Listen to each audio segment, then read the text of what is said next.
شروع اللہ کا نام لے کر جو بڑا مہربان نہایت رحم والا ہے۔ اے پیغمبر صلی اللہ علیہ وآلہ وسلم،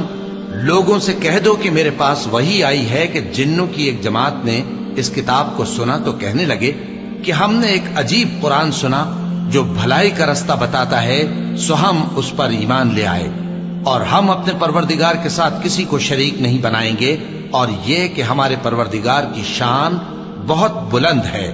وہ نہ بیوی رکھتا ہے نہ اولاد، اور یہ کہ ہم میں سے کوئی بے وقوف اللہ کے بارے میں جھوٹ گھڑتا ہے، اور ہمارا یہ خیال تھا کہ انسان اور جن اللہ کی نسبت جھوٹ نہیں بولیں گے، اور یہ کہ بعض بنی آدم بعض جنات کی پناہ لیا کرتے تھے تو اس سے ان کی سرکشی اور بڑھ گئی تھی، اور یہ کہ ان کا بھی یہی اعتقاد تھا جس طرح تمہارا تھا کہ اللہ کسی کو نہیں زندہ کرے گا، اور یہ کہ ہم نے آسمان کو ٹٹولا تو اس کو مضبوط چوکیداروں اور انگاروں سے بھرا ہوا پایا، اور یہ کہ پہلے ہم وہاں بہت سے مقامات پر فرشتوں کی باتیں سننے کے لیے بیٹھا کرتے تھے، اب کوئی سننا چاہے تو اپنے لیے انگارہ تیار پاتا ہے، اور یہ کہ ہمیں معلوم نہیں کہ اس سے اہل زمین کے ساتھ برائی مقصود ہے یا ان کے پروردگار نے ان کی بھلائی کا ارادہ فرمایا ہے، اور یہ کہ ہم میں بعض نیک ہیں اور بعض دوسری طرح کے، ہمارے کئی طرح کے مذہب ہیں، اور یہ کہ ہم نے سمجھ لیا ہے کہ ہم زمین میں خواہ کہیں ہوں اللہ کو ہرا نہیں سکتے اور نہ بھاگ کر اس کو تھکا سکتے ہیں، اور جب ہم نے ہدایت کی کتاب سنی اس پر ایمان لے آئے، سو جو شخص اپنے پروردگار پر ایمان لاتا ہے تو اس کو نہ نقصان کا خوف ہے نہ کسی طرح کے ظلم کا، اور یہ کہ ہم میں بعض فرما بردار ہیں اور بعض نافرمان ہیں، تو جو فرما بردار ہوئے وہ سیدھے رستے پر چلے، اور جو نافرمان ہوئے وہ دوزخ کا ایندھن بنے۔ اور اے پیغمبر صلی اللہ علیہ وآلہ وسلم،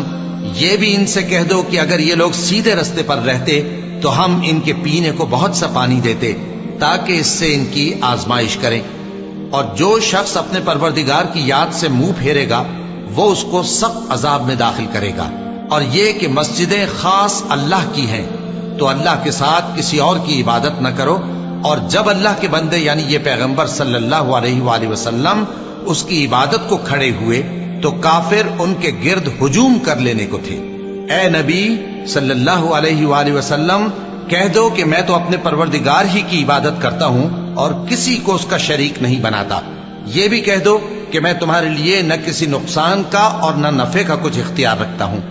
یہ بھی کہہ دو کہ اللہ کے عذاب سے مجھے کوئی پناہ نہیں دے سکتا اور میں اس کے سوا کوئی جائے پناہ نہیں پاؤں گا، ہاں اللہ کی طرف سے احکام کا اور اس کے پیغاموں کا پہنچا دینا ہی میرے ذمہ ہے، اور جو شخص اللہ اور اس کے پیغمبر کی نافرمانی کرے گا تو ایسوں کے لیے جہنم کی آگ ہے، وہ ہمیشہ ہمیشہ اس میں رہیں گے، یہاں تک کہ جب یہ لوگ وہ دن دیکھ لیں گے جس کا ان سے وعدہ کیا جاتا ہے، تب ان کو معلوم ہو جائے گا کہ مددگار کس کے کمزور ہیں اور شمار کن کا تھوڑا ہے۔ کہہ دو کہ جس دن کا تم سے وعدہ کیا جاتا ہے میں نہیں جانتا کہ وہ عنقریب آنے والا ہے یا میرے پروردگار نے اس کی مدت دراز کر دی ہے، وہی غیب کا جاننے والا ہے، سو کسی پر اپنے غیب کو ظاہر نہیں کرتا، ہاں جس پیغمبر کو پسند فرمائے اور اس کو غیب کی باتیں بتا دے تو اس کے آگے اور پیچھے نگہبان مقرر کر دیتا ہے تاکہ معلوم فرمائے کہ انہوں نے اپنے پروردگار کے پیغام پہنچا دیے ہیں، اور یوں تو اس نے ان کی سب چیزوں کا ہر طرف سے احاطہ کر رکھا ہے اور ایک ایک چیز گن